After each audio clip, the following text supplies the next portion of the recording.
Un giorno importante, quello odierno, in cui si è gettata una pietra miliare nello sviluppo del polo infrastrutture delle Ferrovie dello Stato, con l'avvio dei lavori per il collegamento ferroviario con l'aeroporto Marco Polo di Venezia. Da più di una decina d'anni non si realizzavano interventi così massicci sulle infrastrutture, che vedranno molti cantieri attivi e che qui a Tessera consisteranno nella realizzazione di una nuova linea ferroviaria di circa 8 chilometri, che sembrano pochi, ma che vedranno una concentrazione di lavori importanti.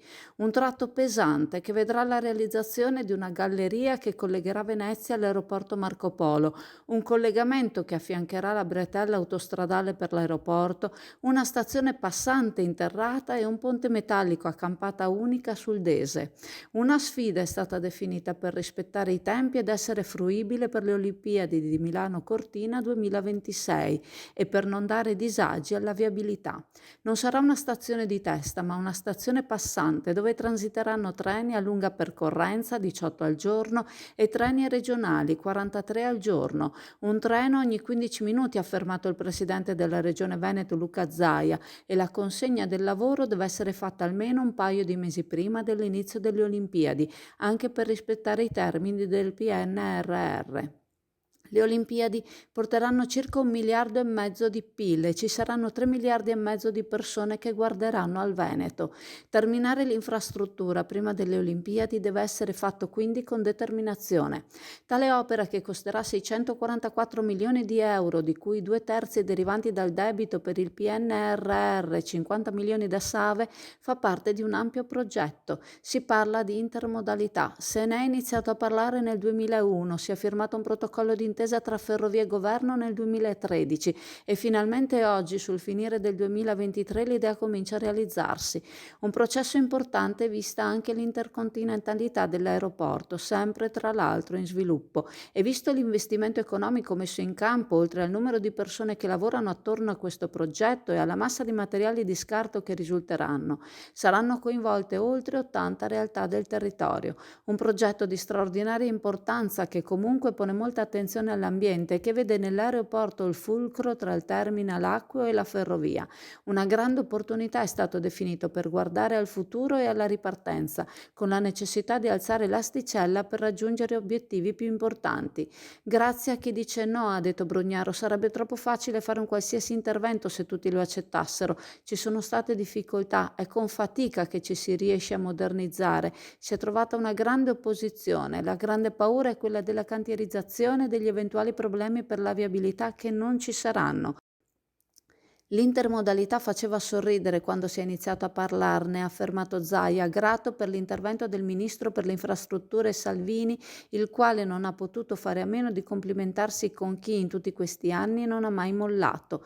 Il Bob deve essere a Cortina, ha affermato, rispettando i tempi e il budget. Il no si è fatto sentire, ma chi ha paura del futuro non va da nessuna parte. I cittadini vanno coinvolti, soprattutto sulle scelte di un'ampia portata.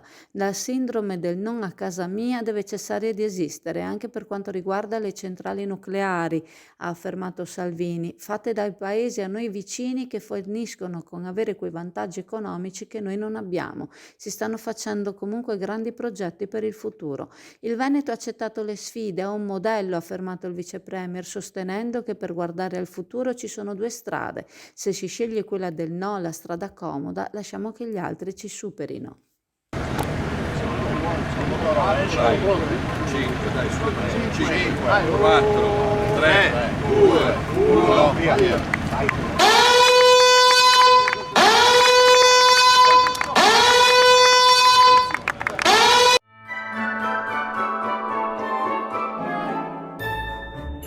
Da Naima, la profumeria in Corso del Popolo a Chioggia, trovi i più bei regali di Natale, profumi chic, linee beauty per lei e per lui, per dare risalto al tuo fascino.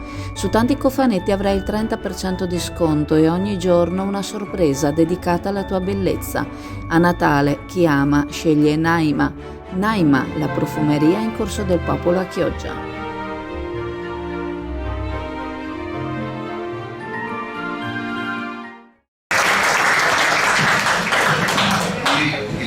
Di questa serata sono loro perché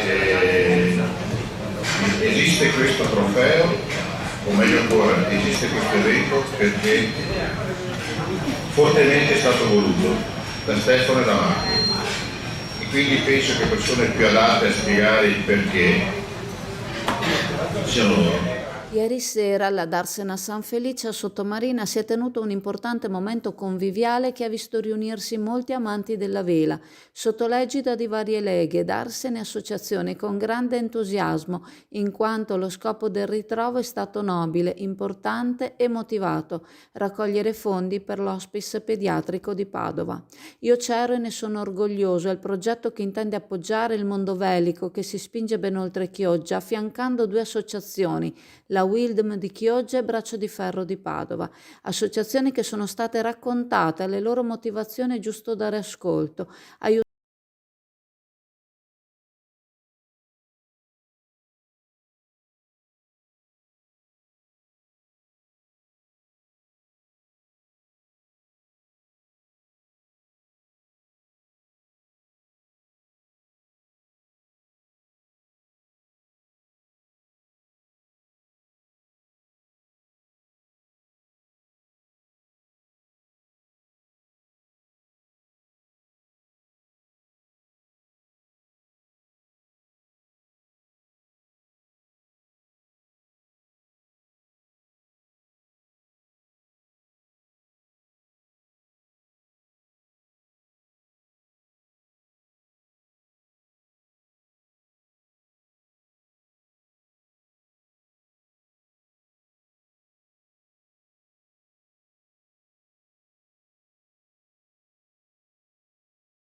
Ci sono delle buche enormi. Questa mattina avevamo detto che evidentemente l'autorità portuale ha cominciato a fare i lavori, perché questa strada è di competenza dell'autorità portuale, e invece abbiamo scoperto che questi lavori vengono fatti dal comune di Chioggia, in quanto anche se la competenza è dell'autorità portuale, siccome questa strada è disintegrata, l'autorità portuale sta riqualificando il ponte, quello che dà sul canale adesso mi sfugge il nome, il canale della Cava, scusate, e ci sono 2 milioni di intervento praticamente che vengono per fare questo lavoro. Però a suo tempo, quando c'è stata l'inaugurazione di quel cantiere, avevamo chiesto se asfaltavano, e il presidente Fulvio Rino Di Blasio ci aveva detto, anche con un po' di rammarico, che al momento non erano previste i lavori di asfaltatura. Il comune ha deciso di asfaltarla. Allora vi dico già che io so già che tanti diranno: ma c'è la strada mia qui dietro dove c'è il supermercato Eurospin, la stradina laterale che si congiunge poi con via Turati, là veramente ci sono degli avvallamenti enormi, ma il comune non ha i soldi per fare tutto. Allora, solo per fare questo tratto spenderanno circa 10.000 euro e non ne hanno altri. Quindi quest'anno proprio non se ne parla. L'anno è quasi finito, per carità, di poter asfaltare da altre parti. Tenete presente che solo asfaltare tutto questo tratto costerebbe almeno 300.000 euro e le risorse non ci sono. Ecco, qualcuno dirà: ma difendi l'amministrazione? No, non difendo l'amministrazione, voglio solo dire le cose come stanno. Tenete presente che abbiamo 175 km di strade e l'amministrazione non ce la fa ad asfaltarle tutte. Ecco, questo è un po'. Comunque la buona notizia è che hanno cominciato a fare un pezzo questa mattina, poi si sono interrotti per la nebbia, perché è una strada di viabilità, corrono, c'è il limite dei 70 km all'ora qui perché non è appunto comunale, e niente, vi diamo questa informazione e vi raccomandiamo, quando imboccate questa strada, di andare a una velocità moderata a seconda delle condizioni del traffico. Per il momento è tutto, e ciao e buona serata. La novità di quest'inverno 2023-2024 è l'aperitivo dopo lavoro, che non è altro che un happy hour dedicato a chi dal lunedì al venerdì finisce di lavorare tra le 18 e le 20 e magari vuole prendersi un momento di pausa, un aperitivo con gli amici o con i colleghi e spendere il giusto, per cui proponiamo dalle 18 alle 20 dal lunedì al venerdì lo spritz, il prosecco e la birra tutto a 3 euro, visto anche i momenti un po' di crisi degli stipendi, veniamo incontro un po' al mondo del lavoro. Abbiamo una grandissima piazza di fronte con il parcheggio accessibile a tutti, oltretutto anche il sabato e domenica nel dopocena per i nostri cocktail, i nostri drink.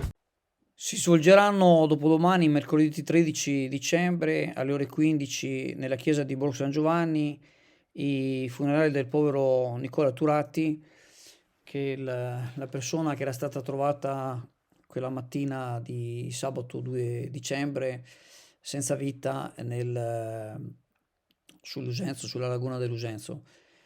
Non si era capito inizialmente l'identità di questo povero ragazzo, poi con alcuni vicini che lo conoscevano ci hanno raccontato una persona che è sempre stata veramente molto gentile da tutti, anche gli ex colleghi. Lui un tempo lavorava nella CTV e i suoi colleghi lo descrivono come un bravissimo ragazzo, come del resto anche i suoi vicini, una persona sempre cordiale che insomma che salutava. Purtroppo molto probabilmente una serie di traversie subite ancora molti anni fa hanno segnato forse il suo carattere, diciamo, ha avuto una vita diciamo un po' rimessa e che sabato probabilmente, forse per un malore, forse per una disattenzione, è caduto battendo la testa e quindi lì c'è stata diciamo la disgrazia. Nell'epigrafe la famiglia chiede non fiori ma eventuali offerte alla IOV e allega il Liban.